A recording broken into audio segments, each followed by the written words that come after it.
நல்லது பண்றதுக்கு அரசியலுக்கு வாங்கடா, கொள்ளை அடிக்கிறது கொலை பண்றதுக்கு அரசியலுக்கு.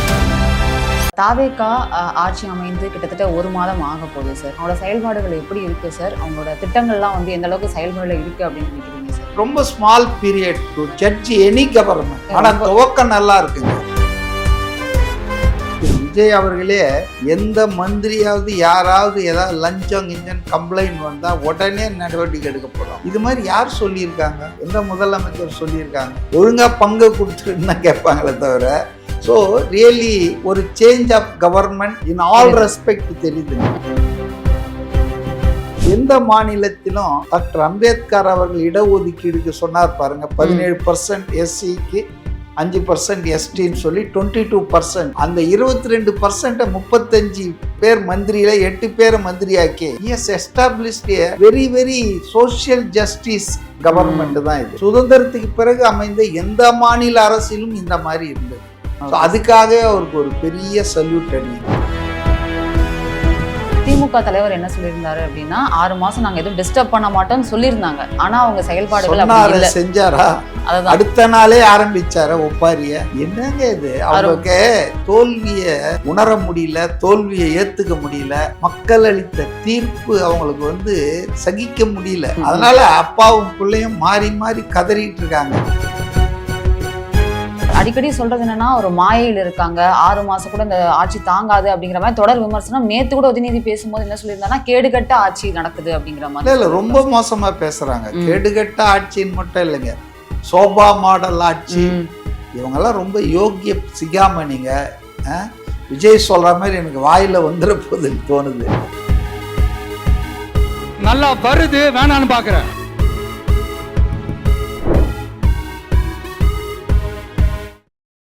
தாவேகா ஆட்சி அமைந்து கிட்டத்தட்ட 1 மாதம் ஆக போகுது சார். அவங்களோட செயல்பாடுகள் எப்படி இருக்கு சார்? அவங்களோட திட்டங்கள்லாம் வந்து எந்த அளவுக்கு செயல்முறையில் இருக்கு அப்படின்னு நினைக்கிறீங்க சார்? 1 மாசம்ன்றது வந்து too little period to judge any government. குறைஞ்சது அவங்களுக்கு ஒரு 6 மாசமாவது டைம் கொடுத்தாதான் அவங்க செட்டில் டவுன் ஆகி அவங்களுடைய என்னெல்லாம் whatever promises they have given, என்னென்ன திட்டங்கள் வச்சிருக்காங்க. அநேகமாக அது ஜூன் 18 சட்டசபை கூட்டத்தொடர் துவங்க போகுதுன்னு சொல்லி சபாநாயகர் அறிவிச்சிருக்காரு. அதனால் அதில் வந்து கவர்னர் உரை இருக்குது. அதில் அவங்களுடைய ரோட் மேப், இந்த கவர்மெண்ட்டு என்ன செய்ய போகுதுன்றதை தானே எழுதி கொடுப்பாங்க. ஆளுநர் ஒன்லி ரீட் பண்ணுறவர் தானே, பாலிசி ஆஃப் தி கவர்மெண்ட்டு தான். அப்போ அதில் நமக்கு தெரியும் என்னென்ன செய்ய போகிறாங்க, இம்மிடியேட் கோல் என்ன, லாங் டேர்ம் கோல்னா. ஏன்னா சில விஷயங்களை 1 வருஷத்தில் செய்யலாம், சில விஷயங்களுக்கு 2-3 வருஷம் தேவைப்படலாம், சில விஷயங்கள் 6 மாதத்துலேயே செய்யலாம். ஸோ அதனால் அதெல்லாம் வந்து நிதிநிலையை பொறுத்து இருக்குது.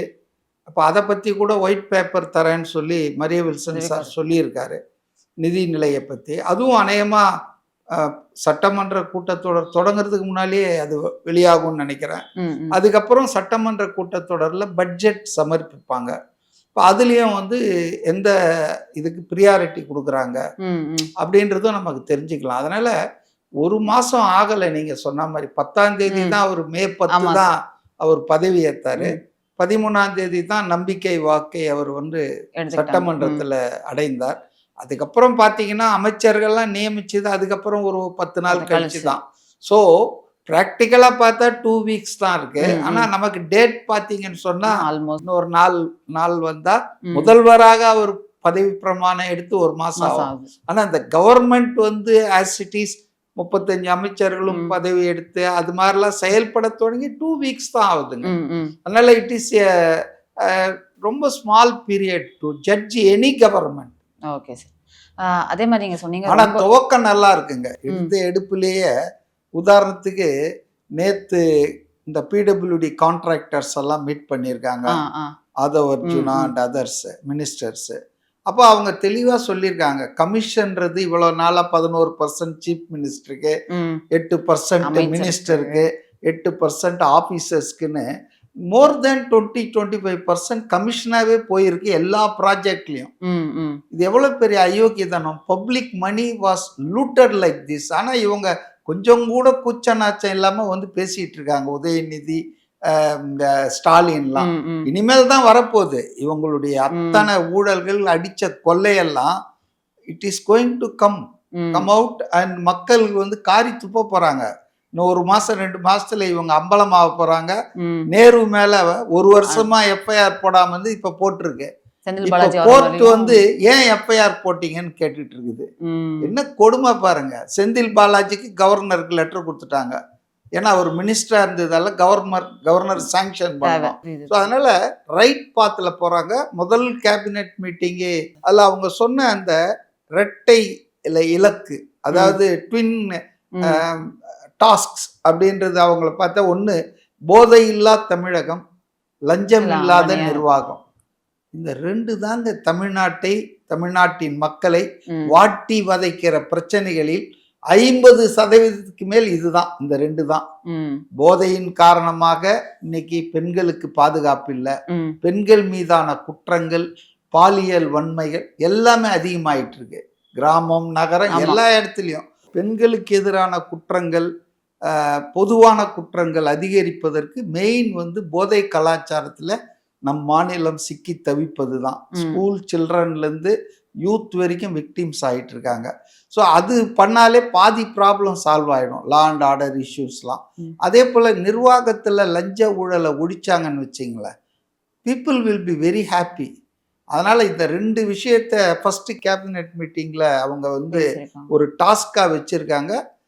எனக்கு கேள்விப்பட்டேன், திரு விஜய் அவர்களே எந்த மந்திரியாவது யாராவது ஏதாவது லஞ்சம் கிஞ்சம் கம்ப்ளைண்ட் வந்தால் உடனே நடவடிக்கை எடுக்கப்படும். இது மாதிரி யார் சொல்லியிருக்காங்க? எந்த முதலமைச்சர் சொல்லியிருக்காங்க? ஒழுங்காக பங்கு கொடுத்துருன்னு தான் கேட்பாங்களே தவிர. ஸோ ரியலி ஒரு change of government in all respect தெரியுதுங்க. அவங்க புதியவர்கள் தான், அனுபவம் இல்லாதவர்கள் தான், சாமானிய மக்கள் தான். அதே போல் இந்த கேபினெட்டை பற்றி நான் சொல்ல வேண்டிய ஒரு விஷயம் என்னன்னா, சமூக நீதினா என்னன்றதுக்கு இந்த ஹோல் கண்ட்ரிக்கே ஒரு எக்ஸாம்பிளாக வந்திருக்குங்க. சமூக நீதி வாய்க்கிழியே பேசினவங்கெல்லாம் ஆட்சி பண்ணியிருக்காங்க தொடர்ந்து தமிழ்நாட்டை. இந்தியா பூராவும் பல மாநிலங்களில் பல கட்சிகள் ஆட்சி பண்ணியிருக்காங்க. ஆனால் எந்த மாநிலத்திலும் டாக்டர் அம்பேத்கர் அவர்கள் இடஒதுக்கீடுக்கு சொன்னார் பாருங்க, 17% எஸ்சிக்கு, 5% எஸ்டின்னு சொல்லி 22%.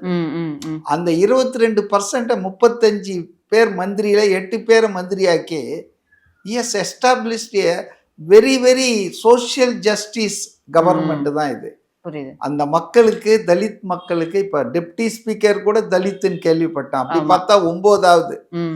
அந்த மக்களுக்கு உண்மையான அதிகாரம் இன்றைக்கு கொடுக்கப்பட்டிருக்கு. அவங்களுடைய பிரதிநிதிகளுக்கு உரிமைகள், அதிகாரங்கள் பகிர்ந்து அளிக்கப்பட்டிருக்கிறது என்பது சுதந்திரத்துக்கு பிறகு அமைந்த எந்த மாநில அரசிலும் இந்த மாதிரி இருந்தது இல்லைங்க. ஸோ அதுக்காக அவருக்கு ஒரு பெரிய சல்யூட் அடிக்கணும். Okay sir. அதே மாதிரி நீங்க சொன்னீங்க சார், ரொம்ப ஷார்ட் பீரியட் 6 months அவங்களுக்கு கண்டிப்பா கொடுக்கணும் அப்படின்னு சொன்னீங்க. எனி கவர்மெண்ட், இவங்களுக்குன்னு இல்லை, எனி கவர்மெண்ட். அதே மாதிரி திமுக தலைவர் என்ன சொல்லியிருந்தாரு அப்படின்னா, 6 மாசம் நாங்க எதுவும் டிஸ்டர்ப் பண்ண மாட்டோம்னு சொல்லியிருந்தாங்க. ஆனா அவங்க செயல்பாடுகள் செஞ்சாரா? அடுத்த நாளே ஆரம்பிச்சாரா ஒப்பாரிய? ஆமா சார். இப்ப நான் பார்த்துட்டு இருக்கிறேன், பேசிட்டு இருக்காரு, திமுக கூட்டணி தயவால் தான் ஆட்சி நடக்குது அப்படின்னு சொல்லிட்டு அப்புறம் அந்த ஆட்சியை பத்தி கடுமையா பேசுறாரு. உங்க தயவால தானே அந்த ஆட்சி நடக்குது, அப்ப இப்படிப்பட்ட தப்பான விஷயம்லாம் நடக்குதுன்னு சொல்லி அதை கவுத்து விடுங்களா? என்னங்க இது? அவங்களுக்கு தோல்வியை உணர முடியல, தோல்வியை ஏத்துக்க முடியல, மக்கள் அளித்த தீர்ப்பு அவங்களுக்கு வந்து சகிக்க முடியல. அதனால அப்பாவும் பிள்ளையும் மாறி மாறி கதறிட்டு இருக்காங்க. பட் இன்ஸ்டெட் அவங்க என்ன செய்யணும் நான் நினைக்கிறேன்னா, ஒரு அரசியல் விமர்சகரா, ஏன் நமக்கு இந்த தோல்வியை மக்கள் கொடுத்தாங்க? முதலமைச்சர் வேட்பாளராக இருந்த ஒருத்தர், முதலமைச்சரா பதவியில் இருந்த ஒருத்தர் சட்டமன்ற உறுப்பினராக கூட ஆக முடியாத சூழல் வந்தது என்பது சாதாரணமான விஷயம் இல்லை. இது ஸ்டாலின் தோல்வி என்பது ஒரு அசாதாரணமான விஷயம்தான். அப்போ அந்த அளவுக்கு மக்கள் வந்து உங்க மேல கோபத்தில் இருக்காங்கன்னா, அதுக்கு என்ன காரணம்னு தேடி கண்டுபிடிச்சு ஆத்ம பரிசோதனை பண்ணி அந்த தவறுகளை எல்லாம் களைய முயற்சி பண்ணாம, இது வந்து சினிமா கவர்ச்சியால் கிடைச்சது, இது வந்து ரீல்ஸ் போட்டு ஜெயிச்சாங்கன்னா மக்களை அவமதிக்கிறீங்க. அதாவது அவங்க என்ன நினைக்கிறாங்கன்னா மக்கள் ஏதோ தப்பு பண்ணிட்டா மாதிரி பேசிட்டு இருக்காங்க. அவங்க அடிக்கடி சொல்றது என்னன்னா ஒரு மாயையில் இருக்காங்க, 6 மாசம் கூட இந்த ஆட்சி தாங்காது அப்படிங்கிற மாதிரி தொடர் விமர்சனம். நேத்து கூட உதயநிதி பேசும்போது என்ன சொல்லியிருந்தாங்கன்னா கேடுகட்ட ஆட்சி நடக்குது அப்படிங்கிற மாதிரி. இல்ல ரொம்ப மோசமா பேசுறாங்க. கேடுகட்ட ஆட்சின்னு மட்டும் இல்லைங்க, சோபா மாடல் ஆட்சி. இவங்கெல்லாம் ரொம்ப யோக்கிய சிகாமணிங்க. விஜய் சொல்ற மாதிரி எனக்கு வாயில வந்துட போகுதுன்னு தோணுது. உத்தம புத்திரர்கள் இவரெல்லாம். ரெட் ஜெயண்ட்ன்ற ஒரு நிறுவனத்தை வச்சுக்கிட்டு தமிழ்நாட்டின் அத்தனை தியேட்டர்களையும் அத்தனை சினிமா டிஸ்ட்ரிபியூஷனையும் ஒரு குடும்பம் ஒரு நபர் கண்ட்ரோல்ல வச்சிருந்தார். இந்த மாதிரி கேடுகட்ட ஆட்சி இதுக்கு முன்னால் இருந்திருக்கா? புரியுது. இவங்க போய் இந்த 2 வாரம் ஆன ஆட்சியை அது நல்லதுதான் பண்ணிட்டு இருக்கு. வைத்தறிச்சல் இவங்களுக்கு. ஏன்னா திமுக வந்து கூட்டணி இல்லாமல் அதனுடைய என்டையர் காலத்துல, அண்ணா காலத்துல இருந்து ஸ்டாலின் காலம் வரையில இந்த 60-70 வருஷத்துல 75 வருஷம் தானே சொல்றாங்க. அதுல ஃபர்ஸ்ட் 5 வருஷம் அவங்க எலெக்ஷன்லாம் கண்டெஸ்ட் பண்ணல. ஒரு 60-65 வருஷத்துல பாத்தீங்கன்னா never they have contested any election without alliance. நான் என்ன சொல்ல வரேன்னா கூட்டணி கட்சிகளின் தயவோ ஒத்துழைப்போ ஆதரவோ இல்லாமல் 60 ஆண்டுகளில் எந்த தேர்தலையும் திமுக தனித்து சந்தித்ததே இல்லை, களம் கண்டதே இல்லை. அப்புறம் வெற்றி பெற்றது தோல்வி அடையதெல்லாம் அது வேறங்க ஜனநாயகத்துல. தேர்தலையே இவங்க சந்திச்சது இல்லை. ஆனா இவங்க தான் எல்லாரையும் இப்ப கூட்டணி கட்சிகள் முதுகுல குத்திடுச்சு, எங்க ஓட்டால இவங்க ஜெயிச்சுட்டு அங்க போயிட்டாங்க. நான் சிம்பிளா எல்லா இடத்துலயுமே கேட்கிற கேள்விதான், திமுக ஓட்டால தான் விசிக 2 ஜெயிச்சது, திமுக ஓட்டால தான் முஸ்லீம் லீக் 2 ஜெயிச்சது, திமுக ஓட்டால தான் விடுதலை சிறுத்தைகள் கட்சி 2 ஜெயிச்சது, திமுக ஓட்டால தான் 5 காங்கிரஸ் ஜெயிச்சாங்க, அப்படி இடதுசாரிகள்லாம் ஜெயிச்சாங்க. அதுதான் உண்மைன்னா ஏன்பா உங்க தலைவர் ஸ்டாலின் ஜெயிக்கல? ஏன் உங்க பொதுச் செயலாளர் துரைமுருகன் காட்பாடியில ஜெயிக்கல? ஏன் உங்க மந்திரிங்க 15 பேர் தோத்துட்டாங்க? சோ அம்பக்குங்க திமுக தான் benefited by the alliance partners. திமுகவுக்கு ஒரு 18% ஓட்டு இருக்குதுன்னா அலையன்ஸ் ஓட்டால தான் அவங்க ஜெயிக்கிறாங்க. மெயினா காங்கிரஸ் அண்ட் இந்த சிறுபான்மையினர், இந்த 2 பேரால தாங்க திமுக ஜெயிச்சதெல்லாம். அது தொடர்ந்து ஒன்றும் ஜெயிச்சது இல்லை. 5 வருஷம் அவங்க ஆட்சி பண்ணாங்கன்னா அடுத்த 5 வருஷம் தூக்கி போட்டுருவாங்க. புரியுது. 1971ல இருந்து இதுதான் நிலைமை. Never in the history since 1971. அப்பதான் ஒரே ஒரு வாட்டி ஜெயிச்சார். 69ல முதல்வரா அண்ணா மறைவுக்கு பிறகு வந்த கருணாநிதி 71ல இம்மிடியட்டா 2 வருஷத்துல எலெக்ஷன் வந்துச்சு. ஒருவேளை அவர் 5 வருஷம் கழிச்சு பார்த்திருந்தாருன்னா அவரும் தோத்து இருப்பார் கண்டிப்பா. அந்த ஒரு இன்சிடென்ட்டை தவிர இந்த 60-70 வருஷத்துல never they got repeat mandate. ஆனா எம்ஜிஆருக்கு 3 வாட்டி கிடைச்சிருக்கு, ஜெயலலிதாவுக்கு 2 வாட்டி கிடைச்சிருக்கு. இவங்களுக்கு கிடைக்கவே கிடைக்காது. ஏன்னா அவ்வளவு அக்கிரமம் பண்ணிடுவாங்க. 4வது வருஷத்திலே ஜனங்க எப்படா இவங்க ஒழிவாங்கன்னு. இந்த அழகுல 2.0 திராவிட மாடல் எல்லா கதையும் சொன்னாங்க. ஆனா நான் ஆரம்பத்துல சொன்னேன் இவங்க திரும்ப வரவே மாட்டாங்க, வாய்ப்பே இல்லை ராஜான்னு சொன்னேன். ஆனா என்ன சொன்னாங்க, எங்களுக்கு எதிரிகளே இல்லை. சேகர் பாபு போன்றவர்கள் இன்னும் மேல போய் 2026 டன் டீலுங்க, அதெல்லாம் முடிஞ்ச கதைங்க. 31, 36 அப்படி போயிட்டாங்க. நாங்கள் தான் நாங்க இன்னைக்கு எங்க இருக்காங்க? எம்எல்ஏவா உள்ளவே போக முடியல MK Stalin. So they must understand the people's verdict. அதை போய் ரொம்ப சிறுமைப்படுத்த கூடாது. வந்து அறியாமையில போட்டாங்க, போதையில போட்டாங்களா எல்லாரும், ரொம்ப தப்பான ஒரு புரிதலா இருக்கு. மக்கள் தீர்ப்பை மகேசன் தீர்ப்புன்னு ஏத்துக்கணும். அதான் கடவுள் கொடுத்த தீர்ப்பு தான். அதை நம்ம அது தப்போ ரைட்டோ நமக்கு நல்லா இருக்குதோ பிடிக்குதோ இல்லையோ, but we have to accept. அந்த ஒரு பண்பே இல்லையே திமுக காரங்கிட்ட. ஆராசா அவர்கள் பிரஸ் மீட் பார்த்தீங்களா சார்? அதில் அவர் வந்து குறிப்பிட்டு சமூக நீதியை பற்றி பேசுகிற திமுக கையில் ஒரு கட்சி நெத்தியில் ஒரு கட்சி அப்படின்னு சொல்லிட்டு முதல்வர் சிஎம் அவர்களை பற்றி அவர் சொன்ன விஷயம் வந்து முக்கியமாக அவர் பேரில் வந்து ஜோசப் விஜய் என்ன ப்ரோ ஜோசப் ப்ரோ அப்படின்லாம் சொல்லி பேசினாரு. அது எந்த அளவுக்கு கரெக்ட் சார்? அதாவதுங்க ஆராசா வந்து 2G ஸ்பெக்ட்ரத்தில் எவ்வளோ பெரிய ஊழலை செஞ்சார், எப்படி அவர் ஜெயிலுக்கு போய் டெல்லியில கழித்தினார், திகார் ஜெயிலெலாம் நமக்கு தெரியும். நான் தொலைத்தொடர்பு தொழிற்சங்க தலைவராக இருந்ததால இருக்கிறத இப்பவும் இருக்கிறேன். ஆனா அந்த இஷ்யூவை நாங்க ஃபாலோ பண்ணி அதுக்காக நிறைய ஆர்ப்பாட்டம் போராட்டம்லாம் பண்ணோம். ஸோ அவர் வந்து ஒரு குற்றவாளிங்க, கோர்ட்டு விடுதலை பண்ணியிருக்கலாம். கோர்ட்டு வந்துங்க அவங்களுக்கு வந்து டெக்னிக்கலாக சில விஷயங்கள் சாட்சியங்கள் சொல்லணும். அது வரலன்னா நிரபராதின்றாங்க. சந்தேகத்தின் பலனை நிரபராதி, அதாவது குற்றம் சாட்டப்பட்டவர் கொடுத்து அவரை விடுதலை செய்கிறேன்றாங்க. So the prosecution has fail to prove. அவ்வளோதான். இந்த 2G ஸ்பெக்ட்ரத்தில் இவங்க அடித்த கொள்ளைய அரசு தரப்பு அதை நிரூபிக்க தவறிவிட்டது. அதனால பாஜக அரசு தான் அப்போ ஆட்சியில் இருந்தது. ஆனா ஏன் அதை நிரூபிக்க தவறுனாங்க, திட்டமிட்டு வேணும்னு லூப்போல் விட்டாங்கன்னா, இதுல ராஜாவும் கனிமொழி மட்டும் இல்லை குற்றவாளிகள். அதுல ஒரு 9 தொழிலதிபர்கள் இருந்தாங்க, டெலிகாம் கம்பெனிஸ் உடைய பெரிய பெரிய கோடீஸ்வர பிரபுக்கள்லாம், பாஜகவுக்கு நெருக்கமானவங்கலாம். ஸோ அவங்கள காப்பாத்துறதுக்காக நீங்க நல்லா கவனிங்க, இந்த 2G ஊழலை பெருசுப்படுத்தி ஊதியே ஆட்சிக்கு வந்தாங்க.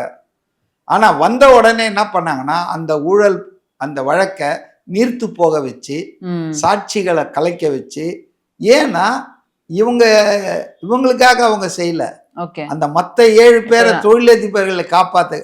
இப்ப நெல்லுக்கு போட்ட தண்ணீர் புல்லுக்கும் இந்த 2 கலைகளுக்கும் கிடைச்சதுன்னா சொல்லலாம். அதன் தைரியத்துல சொல்றார். But appeal is bending in the supreme court. CBI appeal பண்ணி அது இருக்கு. நமக்கெல்லாம் தெரியும் அவர் எவ்வளவு ஊழல் பண்ணார், எத்தனை 1000 கோடியை சாப்பிட்டாரு, கலைஞர் தொலைக்காட்சி எப்படி தொடங்கப்பட்டது, 214 கோடி எப்படி வந்தாங்க, கனிமொழி ஏன் ஜெயிலுக்கு போனாங்க சம்பந்தமே இல்லாம. அவங்க ஒன்றும் தொலைத்தொடர்பு துறையில மந்திரியாவோ எதுவுமே இல்லையா, எம்பியா தான் இருந்தாங்க. ஸோ அவங்க மூலமா தான் பணம், கனிமொழி மூலமா தான் கலைஞர் டிவிக்கு போச்சு. ஸோ இவ்வளவு ஊழல் பண்ணிட்டு எல்லாம் பண்ணிட்டு அந்த ராஜா கொஞ்சம் கூட வெக்கம் மானம் இல்லாம என்ன பேசுறாருன்னு சொன்னா, சமூக நீதி பத்தி பேசுறதுக்கும், ஒருத்தர் வந்து நெத்தியில திருநீர் வைக்கிறதுக்கும், கயிறு கட்டி, அது அவருடைய மத நம்பிக்கைங்க. நம் நாடு வந்துங்க அவங்களுக்கு என்ன புரியலன்னா, மதச்சார்பற்ற தன்மைன்னா என்னன்னு புரியல. மதச்சார்பற்றதுன்னா மதங்களுக்கு எதிரானதல்ல, எம்மதமும் சம்மதம். அரசாங்கம் எந்த மதத்தையும் சார்ந்து நடக்காது. there is no religion, state religion. அரசு மதம்னு எதுவும் கிடையாது. ஆனா எல்லா மதங்களுக்கும் சம உரிமை, சம வாய்ப்புகள் வழங்கப்படும். அப்போ மதத்துக்கு எதிரானது இல்லை. தந்தை பெரியார் வந்து கடவுளை எதிர்த்தாரு, அந்த மாதிரி இல்லைங்க. Secularism means not atheism. மத எதிர்ப்பு இல்லை, மதவாதம் என்பது வேற, மத நம்பிக்கை என்பது வேற. இப்ப நான் மத நம்பிக்கை உள்ளவன், but I am not to be equated with RSS or BJP. அவங்கெல்லாம் வந்து ரிலீஜியஸ் ஃபேனட்டிக்ஸ். எங்கள் மதம் தான், எங்கள் மதத்தை சார்ந்த இல்லாதவங்கலாம் வெளியே போயிடு, இந்து என்று சொல்லடா, இந்தியாவில் இருடான்றாங்க.